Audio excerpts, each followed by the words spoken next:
मैं डॉक्टर भामा अग्रवाल राजीव गांधी राजकीय महिला महाविद्यालय भिवानी की ओर से हिंदी की इस कक्षा में आप सबका स्वागत करती हूँ, अभिनंदन करती हूँ। प्यारे बच्चों, आइए आज हम अपनी पाठ्य पुस्तक आधुनिक हिंदी कविता में संकलित राष्ट्र कवि मैथिली शरण गुप्त द्वारा रचित जयद्रथ वध नामक कविता का अध्ययन करते हैं। इस अध्ययन से पूर्व मैं आपको इसकी पूर्व कथा से जोड़ना चाहती हूँ। यह कहानी महाकाव्य महाभारत के एक अत्यंत प्रमुख प्रसंग से जुड़ी हुई है।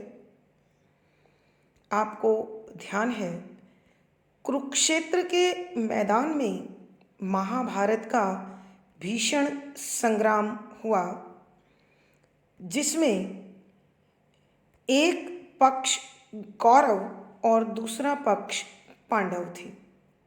कौरव संख्या में बहुत अधिक थे, लेकिन धर्म, नीति, न्याय, सत्य आदि गुणों से रहित थे। दूसरी तरफ पांडव, जिनकी सेना की संख्या तो कम थी, लेकिन उनके पास जो सबसे बड़ी शक्ति थी वो साक्षात पार ब्रह्म परमेश्वर श्री कृष्ण थे, और साथ में था न्याय, धर्म, नीति, सत्य आदि। तो इतना सब होने के कारण इस महाभारत के युद्ध का परिणाम क्या हुआ, आप उस विषय में बहुत अच्छे से जानते हैं। पांडव 5 भाई थे और पांचों भाई अपने अपने विशेष गुणों के कारण पहचाने जाते थे। अर्जुन जहाँ श्रेष्ठ धनुधर था, वहीं वह इन 5 पांडवों में अकेला चक्रव्यूह वेधना जानता था। एक दिन इस युद्ध के दौरान जब दुर्योधन ने देखा कि आज रण क्षेत्र के मध्य अर्जुन नहीं है, तो उसने अपने गुरु और उस समय के सेनापति द्रोणाचार्य को कहकर चक्रव्यूह की रचना करवाई। वह इस बात के लिए पूर्णतया आश्वस्त था। उसे इस बात का पूरा विश्वास था कि आज अर्जुन युद्धभूमि में नहीं है, वह दूसरी तरफ अन्य शत्रुओं से युद्ध करने में व्यस्त है और इधर वो नहीं आ सकेगा, तो आज के चक्रव्यूह में फंसकर सारे पांडव नष्ट हो जाएंगे और यह युद्ध मेरे पक्ष में खत्म हो जाएगा। व्यूह की रचना की गई, लेकिन जैसा कि दुर्योधन का निश्चय था या विश्वास था, उसमें उसे कामयाबी प्राप्त नहीं हुई, क्योंकि अर्जुन के पुत्र अभिमन्यु ने अपनी माता की कोख में रहते हुए ही चक्रव्यूह वेधना सीख लिया था, लेकिन वह उसे पूरी तरह से नहीं जानता था। अब बच्चों, आपके मन में अवश्य प्रश्न आया होगा कि माँ की कोख में रहते कोई कैसे कुछ सीख सकता है, जबकि हम बार बार सुनते हैं कि जब हम पैदा होते हैं कुछ नहीं जानते और धीरे धीरे सब कुछ समाज में सीखते हैं। ये तय है कि ऐसे प्रश्न का आपके मस्तिष्क में अवश्य जन्म हुआ होगा, लेकिन घटना के विषय में आपसे बात करना अत्यंत आवश्यक है। एक बार जब माता सुभद्रा के गर्भ में अभिमन्यु थे, उस समय अर्जुन उन्हें चक्रव्यूह बेधने की कला के विषय में बता रहे थे। सुभद्रा बड़ा ध्यान लगाकर सुन रही थी। इसी कारण बच्चे को सब बातें बहुत अच्छी प्रकार समझ आ रही थी। लेकिन जब 7वां द्वार तोड़ने की बारी आई तो सुभद्रा की आंख लग गई और अभिमन्यु अपनी कला के विषय में बताते रहे, मगर सुभद्रा की आंख लगने के कारण बालक अभिमन्यु कोई बात नहीं सुन पाया। इसलिए वह 6 द्वार तो तोड़ना जानता था, मगर 7वां द्वार तोड़ना नहीं जानता था। जब चक्रव्यूह की रचना के विषय में उसे जानकारी हुई तो पांडव दल में जो चिंता का विषय बना हुआ था उसे दूर करने के लिए अभिमन्यु ने महाराज युधिष्ठिर से चक्रव्यूह में प्रवेश करने की इजाज़त मांगी। आरंभ में तो उसे आसानी से यह इजाज़त नहीं मिली, लेकिन अंततः जब कोई जानता ही नहीं था तो अभिमन्यु को इसकी स्वीकृति मिल गई और वो चक्रव्यूह में प्रवेश कर गए। ऐसे में प्रत्येक द्वार का सेनापति उनसे संघर्ष कर रहा था, घोर युद्ध कर रहा था और अभिमन्यु विजयी बनकर 7वें द्वार तक पहुंच गए। युद्ध के नियम के विरुद्ध वहां 7 सेनापतियों ने उन्हें घेर लिया और जयद्रथ की गदा के प्रहार से अभिमन्यु का निधन हो गया। वह वीरगति को प्राप्त हो गया। शाम को जब अर्जुन अपने शिविर में लौटे तो उन्हें अभिमन्यु की शहादत का पता चला और अर्जुन बहुत दुखी हुए। अतः उन्होंने प्रतिज्ञा कर ली कि कल सूर्यास्त से पूर्व मैं जयद्रथ का वध कर दूंगा, और यदि ऐसा न कर पाया तो शाम को अपने आप को जिंदा चिता में जला दूंगा। यह खबर कौरवों तक पहुंची तो दुर्योधन ने अगले दिन युद्ध भूमि में जयद्रथ को लाने की बजाय उसे छिपा दिया और उसकी कड़ी सुरक्षा की गई। दिन बीतने लगा। श्री कृष्ण ने जब देखा कि उनका प्यारा मित्र अर्जुन अब चिता में जलने को तैयार हो जाएगा तो उन्होंने एक लीला रची और सूर्य देव को बादलों से ढक दिया। चारों ओर धुंधलका छा गया और इस प्रकार अंधेरा घिराने का संकेत पाकर सभी कौरव जयद्रथ के साथ नाचते गाते उस स्थान पर पहुँचे जहाँ अर्जुन ने अपनी चिता तैयार कर जिंदा जलने की तैयारी कर ली थी। अब बारी श्री कृष्ण के खेल खेलने की थी, अतः उन्होंने बादलों को सूर्य देव से हटाया और सूर्य फिर चमकता हुआ दिखाई देने लगा। श्री कृष्ण ने अर्जुन की ओर संकेत किया कि अर्जुन देखो, सामने जयद्रथ है, आकाश में सूर्य है और गांडीव तुम्हारे पास है। संकेत पाकर अर्जुन ने बाण चलाया और जयद्रथ का वध कर दिया। इस जीत की सूचना देने जब सब लोग महाराज युधिष्ठिर तक पहुँचे तब क्या घटित हुआ, युधिष्ठिर और श्री कृष्ण के बीच क्या वार्तालाप हुई, इस जीत का श्रेय किसने किसको दिया, वो सब वर्णन इस कविता में हमें अध्ययन करना है। पद संख्या 16। वह भक्त का भगवान से मिलना नितांत पवित्र था। प्रत्यक्ष ईश्वर जीव का संगम अतीव विचित्र था। मानो सुकृत आकर स्वयं ही शील से थे मिल रहे। युग श्याम गोर सरोज मानो साथ ही थे खिल रहे। प्रस्तुत पद हमारी हिंदी की पाठ्य पुस्तक आधुनिक हिंदी कविता में संकलित राष्ट्र कवि मैथिलीशरण गुप्त द्वारा रचित कविता जयद्रथ से लिया गया है, उद्धृत है, अवतरित है। संदर्भ: जब कुरुक्षेत्र के मैदान में जयद्रथ मारा गया तो श्री कृष्ण सहित सभी पांडव महाराज युधिष्ठिर को जीत की खबर और बधाई देने के लिए पहुँचे। तब श्री कृष्ण ने इस जीत का श्रेय युधिष्ठिर को देते हुए कहा कि महाराज, आज का युद्ध हम आपके सद्कर्मों के कारण जीत गए हैं। तो युधिष्ठिर अपने इष्ट श्री कृष्ण को जीत का श्रेय देते हुए कहने लगे कि आप ईश्वर हैं, त्रैलोक्य हैं, त्रिभुवनपति हैं। आपकी इच्छा से इस संसार में सब होता है, मनुष्य मात्र माध्यम होता है।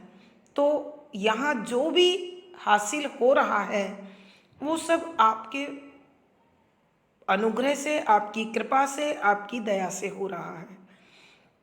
एक स्थान पर आकर युधिष्ठिर इस प्रकार चुप हो गए मानो उन्हें आगे कहने को शब्द ही ना मिल रहे हैं, और वो श्री कृष्ण के चरणों में झुक कर बैठ गए। तब श्री कृष्ण ने उन्हें अपने गले से लगा लिया और उनके मिलन का जो दृश्य है यहाँ उसका वर्णन हो रहा है। वह श्री कृष्ण और युधिष्ठिर के मिलने वाला भक्त का भगवान से, युधिष्ठिर भक्त है, श्री कृष्ण भगवान है, मिलना, एक हो जाना, नितांत पूरी तरह से पवित्र पावन भावों से भरा हुआ, शुद्धता से भरा हुआ था। प्रत्यक्ष ईश्वर जीव का संगम अतीव विचित्र था। प्रत्यक्ष सबके सामने ईश्वर भगवान, जीव मनुष्य का संगम मिलन अतीव अत्यधिक विचित्र अद्भुत था कि कवि ने इन शब्दों का यहाँ इस्तेमाल क्यों किया? क्योंकि आप लोगों ने भक्ति में देखा होगा, भक्त समाधिस्थ हो जाते हैं, समाधि में चले जाते हैं। ईश्वर से एकाकार करने के लिए उन्हें संसार से अलग होना पड़ता है। लेकिन यहाँ ईश्वर भी सामने थे और जीवात्मा भी सामने थी। परमात्मा और जीवात्मा को सब देख पा रहे थे। इसलिए कवि कहते हैं कि यहाँ भक्त और भगवान का ये जो संगम हो रहा था, मिलन हो रहा था, ऐसा इस संसार में कभी किसी को देखने को नहीं मिला था। और वो इस प्रकार मिल रहे थे मानो सुकृत आकर स्वयं ही शील से थे मिल रहे। मानो ऐसा लगता है सुकृत, सु माने अच्छे, कृत माने कार्य, आकर आने के बाद, स्वयं खुद ही शील, शील माने होता है सर्वश्रेष्ठ व्यवहार, संस्कारों से भरा हुआ व्यवहार, जिसमें हर कार्य पवित्रता के साथ होता है, उसे हम शील कहते हैं। कि ऐसा लग रहा था मानो अच्छे कर्म, सदकर्म स्वयं ही अच्छे व्यवहार से आकर मिल रहे हो। युग, जोड़ा, श्याम सांवला, गोर गोरा, सरोज कमल, मानो ऐसा लगता है साथ ही एक साथ खिल रहे, खिल गए हों। अर्थात उन दोनों के चेहरे की प्रसन्नता को देखकर ऐसा लगता था मानो सांवले और गोरे रंग के दो सरोज या दो कमल आपस में साथ साथ खिले हुए हों। एक बार फिर कर रही हूँ बच्चों, आप ध्यान दीजिए। युधिष्ठिर और श्री कृष्ण के इस मिलन को कवि ने बड़े ही भावुक शब्दों में कहा है कि इस प्रकार श्री कृष्ण के गले लगे हुए युधिष्ठिर को देखकर ऐसा लगता है मानो भक्त और भगवान का मिलन हो रहा हो, और यह मिलन अत्यंत पूरी तरह पवित्र भावों से है। युधिष्ठिर भक्ति भाव से भरे हुए हैं और श्री कृष्ण भक्त वत्सलता से भरे हुए हैं। समूचे पांडव दल के सामने।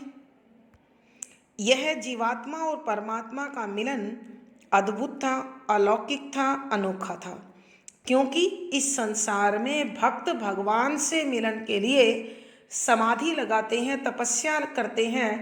कभी भी जीवात्मा परमात्मा से इस प्रकार सार्वजनिक तौर पर नहीं मिलती है।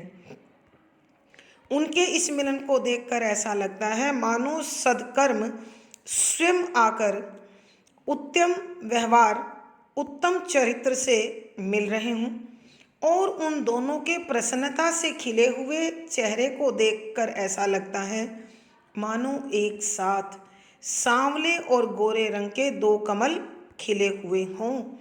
कवि के कहने का भावार्थ यह है कि युधिष्ठिर और भगवान श्री कृष्ण का मिलन अद्भुत, अनोखा, अलौकिक था, विशेष। यहाँ श्री कृष्ण और युधिष्ठिर के मिलन का भावपूर्ण वर्णन किया गया है। शुद्ध साहित्यिक खड़ी बोली का प्रयोग है, भक्ति रस है, प्रसाद गुण है, लक्षणा शब्द शक्ति है, तुकांत छंद गेय शैली है, अलंकार उत्प्रेक्षा है, अनुप्रास है, श्याम गौर पदमैत्री है, श्याम गौर सरोज रूपक है। तो इस पद में अनुप्रास, उपमा, उत्प्रेक्षा। यहाँ इस पद में अनुप्रास, रूपक, उत्प्रेक्षा, पदमैत्री आदि अलंकारों का सुंदर सटीक प्रयोग हुआ है। पद संख्या 17। करने लगे सब लोग तब आनंद से जय नाद यों, त्रैलोक्य को हो दे रहे निर्भय विजय संवाद जों। अन्यत्र दुर्लभ है भुवन में बात यों उत्कर्ष की, सचमुच कहीं समता नहीं है भव्य भारतवर्ष की। प्रसंग पूर्ववत। संदर्भ भी बच्चों लगभग वही है। जयद्रथ वध के बाद श्री कृष्ण के नेतृत्व में समूचा पांडव दल महाराज युधिष्ठिर को जीत की बधाई देने के लिए गया।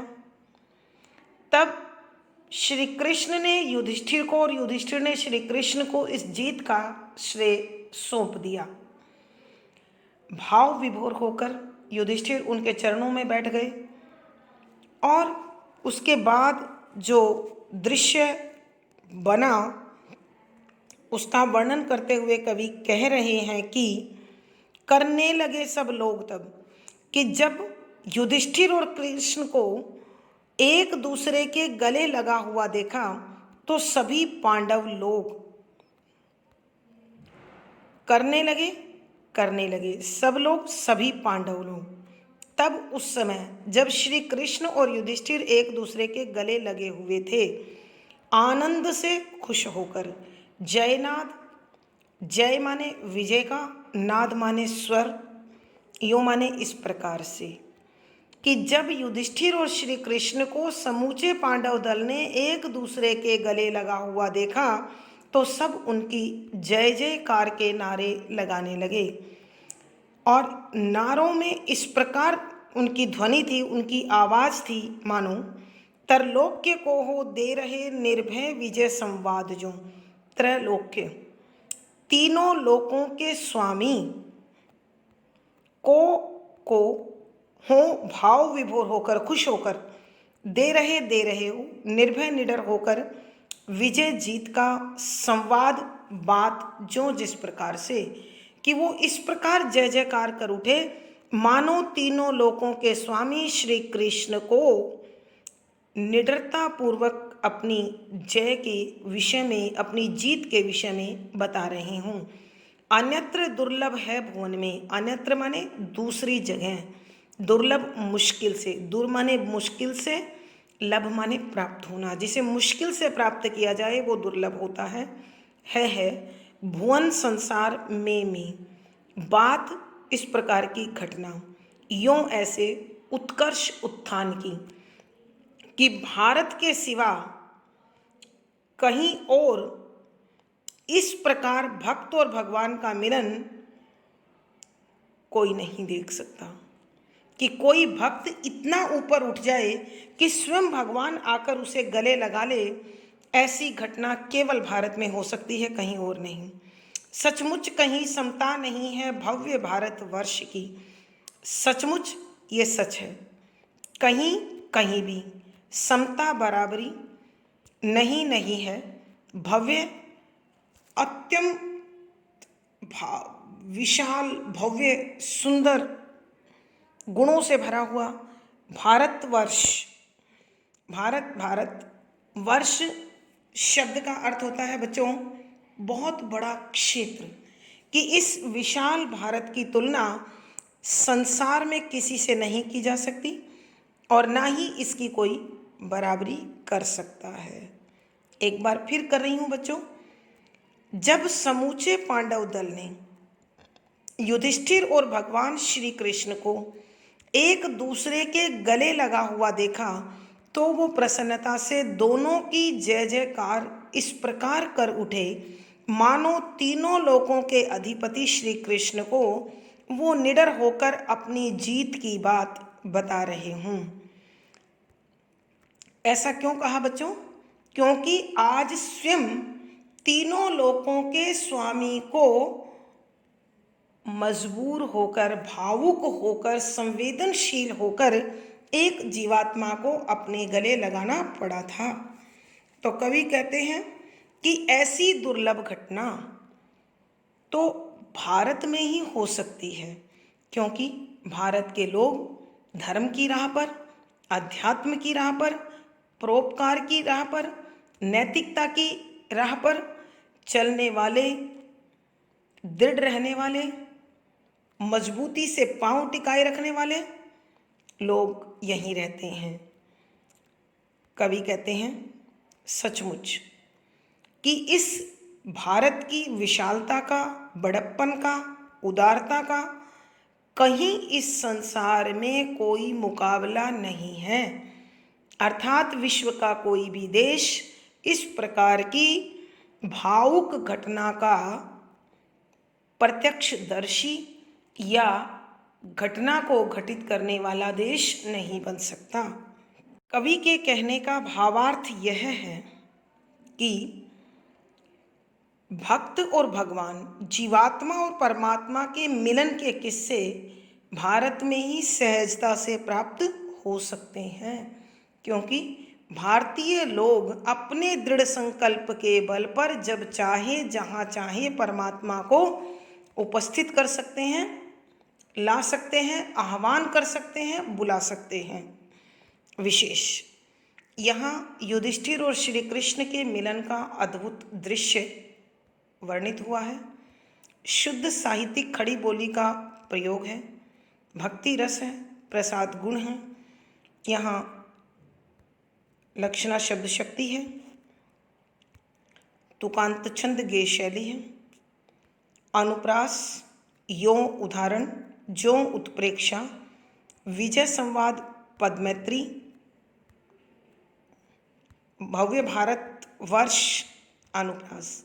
तो बच्चों यहाँ अनुप्रास, उदाहरण, उत्प्रेक्षा, पदमैत्री आदि अलंकारों का सुंदर सटीक प्रयोग हुआ है। पद संख्या 18। दुख दूशलादिक का अभी कहना यद्यपि अवशिष्ट है, पर पाठकों का जी दुखाना अब न हमको इष्ट है। कर बार बार क्षमार्थना होते विदा अब हम यहीं, सुख के समय दुख की कथा अच्छी नहीं लगती कहीं। प्रसंग पूर्ववत। संदर्भ यहाँ युधिष्ठिर की भक्ति भावना जब अपनी चरम सीमा पर पहुँच जाती है तो श्री कृष्ण की भक्त वत्सलता भी भावुक होकर, जब युधिष्ठिर की भक्ति भावना अपनी चरम सीमा पर पहुंच जाती है तो भगवान श्री कृष्ण की भक्त वत्सलता भी लाचार होकर उन्हें अपने गले लगाने को बेचैन आतुर हो जाती है और उन्हें अपने गले लगा लेती है। तो कवि ने उसी प्रसंग का यहाँ उल्लेख किया है।